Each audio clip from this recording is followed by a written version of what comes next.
স্বাগতম। আপনি শুনছেন ভারতের ফুটবল ট্রান্সফার মার্কেটের সর্বশেষ আপডেট। ইন্ডিয়ান সুপার লিগ ঘিরে উত্তেজনা এখন তুঙ্গে, আর ক্লাবগুলো চলছে তারকা সংগ্রহে। চলুন দেখে নিই সবচেয়ে বড় দল বদলগুলো। সবচেয়ে আলোচিত খবর, আশিক কুরুনিয়ান 4 বছরের চুক্তিতে আবারও যোগ দিচ্ছেন বেঙ্গালুরু এফসিতে। অভিজ্ঞ এই উইঙ্গার দলে গতি ও আগ্রাসন আনবেন বলে আশা করা হচ্ছে। নর্থ ইস্ট ইউনাইটেড এফসি চুক্তিবদ্ধ করেছে মালদ্বীপের তরুণ ফরওয়ার্ড লাল বিয়াকনিয়াকে। এই ট্রান্সফার ঘিরে আসা আক্রমণভাগে তারা নতুন প্রাণ পাবে।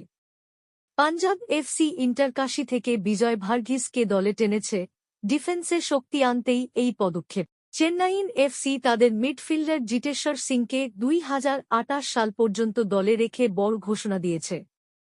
মুম্বাই সিটি এফসির তারকা তিরির সঙ্গে 2026 সাল পর্যন্ত চুক্তি নবায়ন হয়েছে। কেরালা ব্লাস্টার্স দলে নিয়েছে আমে রানাওয়াদেকে, যিনি ডিফেন্সে অভিজ্ঞ ও আক্রমণাত্মক ফুটবলের জন্য পরিচিত। ইস্ট বেঙ্গল এফসি এবার দলে বড়সড় পরিবর্তন আনছে। মুম্বাই সিটি থেকে বিপিন সিংকে নেওয়া হয়েছে। সঙ্গে আরও 5 জন খেলোয়াড় চুক্তিবদ্ধ হয়েছেন: রামসান্দা তলাইচুং, মার্তান্ড রায়না, মিগুয়েল ফিগেইরা, মোহাম্মদ রাশিদ এবং এডমন্ড লালরিন্ডিকা। এই ছিল ভারতীয় ফুটবলের দল বদল নিয়ে সর্বশেষ বিশ্লেষণ। পরবর্তী ম্যাচ আপডেট ও বিশ্লেষণ পেতে সাথে থাকুন। ধন্যবাদ।